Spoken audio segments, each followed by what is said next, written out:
अरे देवा, कसला घोर कलियुग आलेला आहे. मुलींनी आता तर ना घराच्या बाहेरच पडू नये.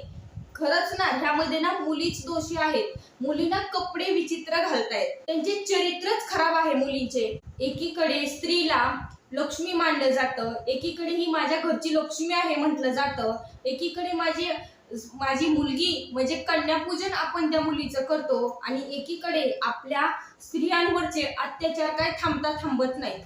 हेच आपल्या महाराष्ट्रामध्ये आता सध्या घटना घडत आहेत. अशा कुठून वृत्ती येतात तेच समजून येत नाही. जे आपण काही गोष्टी आजूबाजूला घडतायत त्यावरून वाटतं की ह्या ना 2च दिवसापुरत्या गोष्टी होतात आणि पुन्हा जैसे ते गोष्टी होतात, आणि शेवटी ना स्त्रीला दोष दिलं जातं, किंवा एका गोष्टीला ना दुसरं वळण देऊनही त्या गोष्टींना दुसरीकडे वळवल्या जातात. जे मूळ आहे ते तिथंच थांबतं. त्या एक घटना झाली की दुसरी घटना, दुसरी झाली की तिसरी घटना, ह्या घटना घडतच जात आहेत आणि त्यामध्ये ना स्त्रीलाच दोषी मानलं जातं. ही ना कपडे अशी घालते ना, त्यामुळे ना हिचं चरित्र खराब असेल, किंवा कपड्यांवरून स्त्रियांचं चरित्र ठरवतात की हिला स्वातंत्र्य नाहीये, तू असे कपडे नको घालू, त्यामुळे ना समाजामध्ये ना वेगळ्या दृष्टिकोनातून लोक तुझ्याकडे पाहतील. आणि पुन्हा अशा काही घटना आपल्या आजूबाजूला घडल्या ना, ज्या मध्यंतरी आपल्या 2 दिवसापूर्वी ज्या काही घटना पुण्यामध्ये घडल्या, त्यावरून मनामध्ये असा विचार आला की अनेक जण म्हणतात की स्त्रियांनी बाहेर पडावं का नाही, परंतु जर घरातलेच दरिंदे व्यक्ती, घरातलेच दुश्मन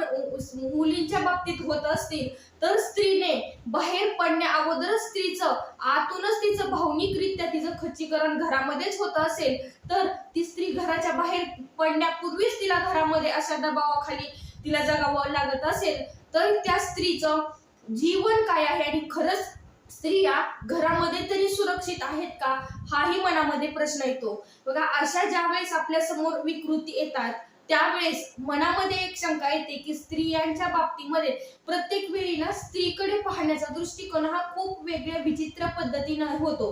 म्हणजे माणूस म्हणून तिच्याकडे पाहिलं जात नाही, की ती ना एक म्हणजे भेद केला जातो. स्त्री पुरुष किंवा अशा गोष्टीकडून स्त्रीकडे पाहण्याचा बदल घडत जातो, आणि स्त्रीचं जीवन त्याच पद्धतीनं घडत जातं. किंवा स्त्रीला ना ह्या जोपर्यंत ह्याच्यामध्ये आहे तोपर्यंत नागरिक म्हणून तिच्याकडे पाहिलं जात नाही. अनेक वेळा म्हणतात की ना स्त्रीने ना घराच्या बाहेर, आता तर ह्या अशा घटना घडल्या ना की मुलींना ना खूपच जास्त दबाव दिला जातो, आणि तू घरात बस ग, तू रात्रीचं बाहेर पडू नको. मला एकच सांगणं आहे, जर रात्रीचं बाहेर पडायचं नाहीये तर घरातले बाहेर जे रस्त्यावर जर जंतुनाशक मारून ठेवले ना, तर आपल्या घरामध्ये आपल्याला बाहेरूनही आपल्याला हे होणार नाही. आणि घरातून जर आपण आपल्या संस्कृती, जर आपले हे जे पण काही कल्चर आपण म्हणतो ना की आपल्या स्त्रीकडे पाहण्याचा दृष्टिकोन असेल, स्त्री म्हणून तिच्याकडे जे पण काही दृष्टिकोनातून लोक वेगळ्या वृत्तीने पाहतात, स्त्रीच्या सन्मानाचा, स्वाभिमानाचा किंवा तिच्या भावनेचा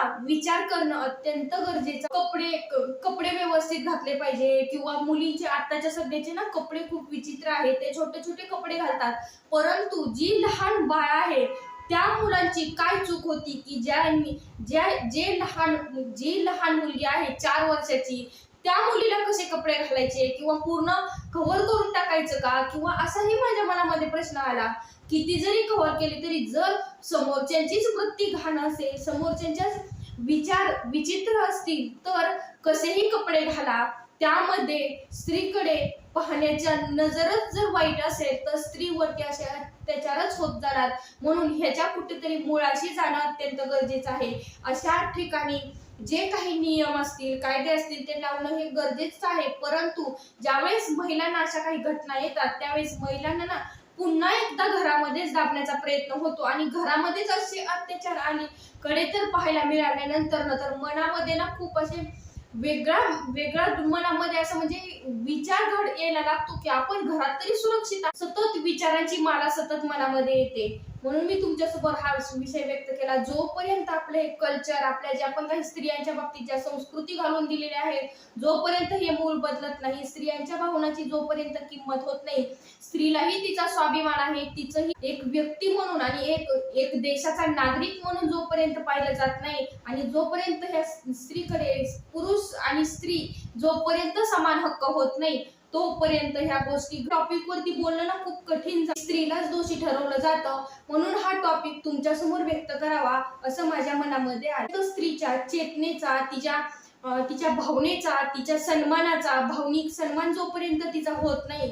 तोपर्यंत ह्या गोष्टी आपल्या सतत आपल्या कानावरती येत राहतील. म्हणून स्वतःचा सन्मान करायला शिका. गोष्ट आहे तिच्या भावनेचा सन्मान सर्वात महत्वाची गोष्ट आहे ते. म्हणून माझ्या मनामध्ये हा प्रश्न आला, एकीकडे स्त्रियांना लक्ष्मीचं हे द्यायचं किंवा आई समान आहे स्त्री, आणि एकीकडे आपल्या मुलीचं आपण कन्यापूजन करतो आणि तिचा आशीर्वाद आपल्यावरती घेतो, आणि एकीकडे अशी कृत्य घडतात, हे कुठेतरी मनाला खंत वाटण्यासारखी गोष्ट वाटली.